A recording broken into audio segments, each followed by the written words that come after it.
Fala aí galera, estou de volta aqui com o Box Reverb, trazendo para vocês o outro quadro, mais um quadro do canal. O quadro ao qual se chama A Música que Mudou a Minha Vida.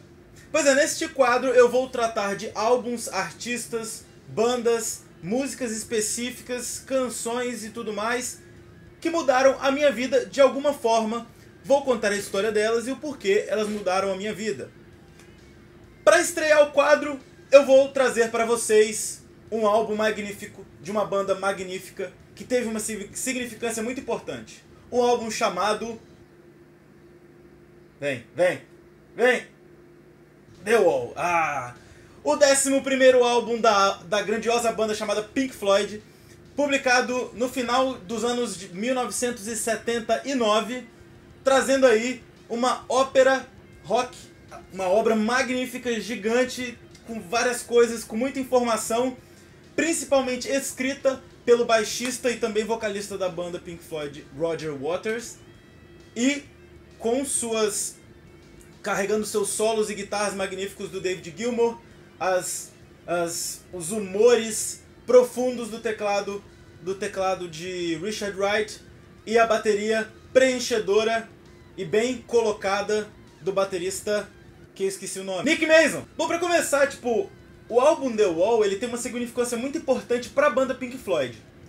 Ele acaba se situando como sendo o último álbum que a formação mais conhecida, né, que são eles quatro, que eu esqueci o nome, que eu acabei de citar, se separam, né? O Roger Waters acaba meio que tomando muito à frente da banda. Os outros artistas, os outros três acabam trabalhando com outros, fazendo outros trabalhos, alguns trabalhos solos, David Gilmour trabalho solo, e eles acabam gerando um certo conflito da banda que separa eles. Tanto que depois do álbum The Wall, o Pink Floyd lança mais um álbum, que é só o Roger Waters comandando The Wall, e eles entram, comandando o Pink Floyd, desculpa, e eles entram numa batalha judicial, na qual logo depois o David Gilmour vai ganhar essa batalha judicial e eles vão retornar, e eles vão retomar a banda, mas com o David Gilmour na frente, e o Roger Waters saindo em carreira solo. Bom, mas isso eu vou tratar mais em outro vídeo, em outras coisas, vocês vão ver. Bom, além de uma significância muito forte para a banda, este álbum acaba se situando como tem uma significância muito forte dentro do meio musical, dentro do meio do rock progressivo e ademais. Primeiramente, ele é um álbum conceitual que trabalha com uma história específica e é dividido em duas partes, né? Ele foi gravado em dois álbuns, né? 2 LPs, né? 2 CDs em duas partes maiores, 2 volumes. Para se ter ideia da importância, deste álbum, muitas pessoas dentro das discussões sociais e educacionais se utilizam das composições desse álbum, e eu vou explicar por quê. Para poder trabalhar com algumas temáticas que envolvem psicologia e que envolvem a educação. O porquê disso está exatamente na história que esse álbum traz. Esse álbum trabalha com a história de um personagem chamado Pink. Pink é um menino que nasceu no período da guerra. No período da primeira ou da segunda? Segunda guerra. Pink é um menino que nasceu durante o período da Segunda Guerra e que viu o seu pai viajando para a guerra e nunca mais voltando. Teve uma mãe muito superprotetora e passou por vários traumas. Então, por conta dessa história tão profunda, a gente acaba podendo se utilizar dentro de alguns meios da discussão educacional e da discussão da psicologia esse parâmetro, e acaba que essa obra musical contribui para o meio da discussão científica e educacional e blá blá blá, isso aí. Continuando a história do álbum, o Pink,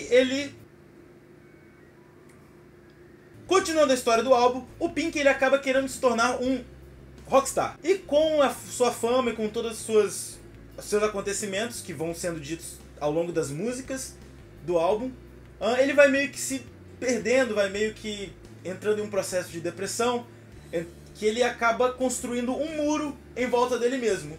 Daí o título The Wall. Ele constrói esse muro para poder se isolar das pessoas, emocionalmente e fisicamente falando, até que ele chega no momento que ele tenta pedir ajuda ao máximo para as pessoas que estão do lado de fora do muro para resgatá-lo.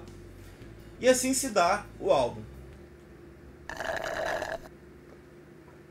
Esse álbum, na verdade, teve muita importância para minha formação musical e formação como pessoa, principalmente pelas diferentes gêneros tratados dentro de um mesmo álbum, e também por eu estar tendo contato com ele quando eu estava estudando na faculdade, em algumas matérias pedagógicas. Eu tive acesso a esse álbum, eu trabalhei com esse álbum. Tudo isso acabou formatando dentro de mim como pessoa e como músico, etc. E desde pequeno eu escuto isso, né? Graças ao meu pai eu tive a oportunidade de escutar isso e tive o acesso a esse tipo de material desde quando eu era muito pequeno. Então desde pequenininho eu estou sendo muito trabalhado com esse conteúdo. Como todo quadro da música que mudou a minha vida, eu vou deixar para vocês as músicas que mais me impactaram deste trabalho, do trabalho que eu estiver falando. No caso do The Wall, é um trabalho muito extenso, tem muitas músicas, tem muitas faixas. Eu escolhi algumas, que são até muitas, mas eu vou falar pra vocês um pouco do porquê. E eu vou falar do que é cada música, do que cada música fala. E vou deixar pra vocês que eu mais gosto. E a que eu mais gosto de todas e do porquê dela. Bom, começando, eu gosto muito da In The Flash. Tanto a primeira, tanto quanto a segunda. São duas faixas chamadas In The Flash. Uma que é com uma interrogação, In The Flash. A outra que é sem interrogação, In The Flash. A primeira In The Flash trata de um show que o Pink está participando e ele fala: quando você olhar para esses frios olhos, você vai perceber o que está aqui dentro de mim. Você vai encontrar essa história. E é exatamente a introdução, o prelúdio de toda a história que vai acontecer. A faixa termina com um barulho de um avião chegando e tentando e bombardeando. E finaliza mesmo com o choro de um bebê, dando a ideia realmente da guerra e do Pink nascendo e chorando pela exatamente a falta do pai dele que foi para a Guerra Mundial. A segunda faixa, In The Flash, que participa do segundo volume, da parte 2 do álbum, ela na verdade é um sonho que o Pink tem, que ele se situa como um ditador, e ele fala, ele como um ditador, ali diante de sua plateia, diz que o Pink não veio para o show. Exatamente, é como se fosse um alter ego dele, como se fosse uma outra personalidade dele, que foi modelada após um alto processo de traumas e de depressão, que ele se transforma nesse ditador e começa a apontar para as pessoas, começa a julgar as pessoas, e dizendo que bagunça é essa que está aqui, por mim vocês todos tomariam um tiro, todos vocês morreriam. A segunda música que para mim é muito importante desse álbum se chama Mother. É a primeira balada desse álbum, uma música calminha, voz e violão, e que no final tem um solo estarrecedor do David Gilmour, que toda vez que você escuta te dá, acho que como quase todos os solos do David Gilmour, te dá aquele frio na espinha, te dá aquele arrepio. E é basicamente o Pink falando com sua mãe, e a sua mãe reagindo a ele com um super protecionismo, acho que é isso, tá certo, né? Super protecionismo, super proteção. Isso é a primeira coisa que começa a traumatizar o Pink dentro da história do álbum. Depois de Mother, nós temos aí uma música que na verdade são divididas em 3 partes, que é Another Brick in the Wall, parte 1, parte 2 e parte 3. A parte 1 é o Pink falando da perda do pai. A parte 3 é a dele quando ele já está famoso e está rodeado de pessoas que ele não aguenta mais, que são pessoas falsas que estão ali apenas para sugar o que dele tem. E a parte 2, Another Brick in the Wall, parte 2, é a música que mais ficou famosa deste álbum e talvez uma das músicas que mais ficaram famosas da banda Pink Floyd. Another Brick in the Wall, parte 2, é aquela famosa música que tem aquela sessão com crianças cantando We don't need no. É isso aí. O que essa música fala? Essa música trabalha com o trauma educacional do Pink.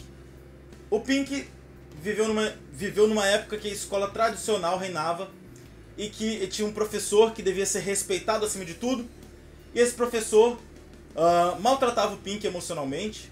Ele ficou traumatizado com isso. E essa música especificamente tem uma força muito impactante quando a gente trabalha com a discussão da pedagogia nessas áreas das tendências pedagógicas, né?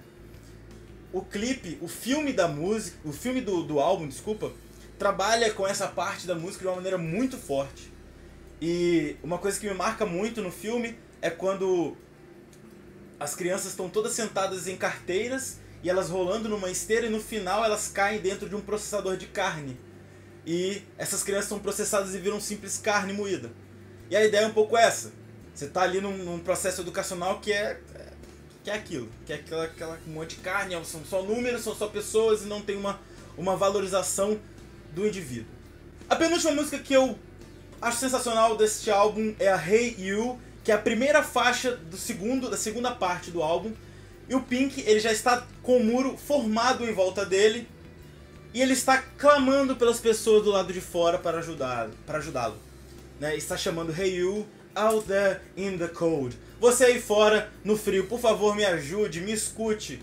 Eu estou gritando aqui. E é impressionante que nessa música o Roger Waters, ele se utiliza de vocais bem gritados e até um pouco desafinados para poder dar essa ideia de desespero. E é uma música também sensacional, sensacional. Para finalizar a música que eu mais amo deste álbum, e talvez uma das músicas que eu mais amo na minha vida, uma das músicas que eu mais amo do Pink Floyd, é a masterpiece chamada Comfortably Numb.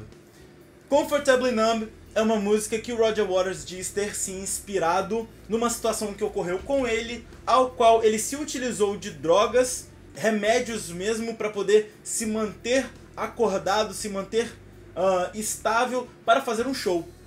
E é basicamente isso que acontece nessa música. O Pink se diz confortavelmente entorpecido.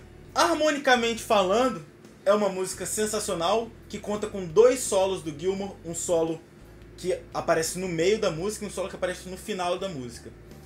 E eu, Matheus Cavati, coloco aqui, em minhas palavras, a minha opinião. Pra mim, o solo do Gilmour nesta música é o melhor solo, o mais bem construído e mais bem posto solo de guitarra na história do rock até hoje. Desculpa aos fãs do Led Zeppelin, desculpa aos fãs de várias outras bandas, eu aqui digo que esta música, Comfortably Numb, possui o melhor solo de guitarra da história do rock. É isso aí, galera. Se você concorda comigo, se você gostou do vídeo, dá um like. Se você não concorda comigo, pode dar dislike. Coloca aí nos comentários o que você acha, o que você achou dessas minhas opiniões.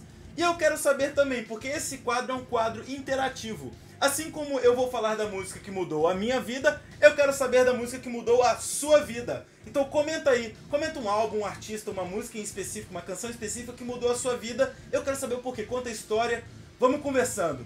Siga a nossa página do Facebook, siga o meu Instagram, vai estar tudo aí certinho para saber mais informações sobre os próximos vídeos e reverbere o canal. Valeu!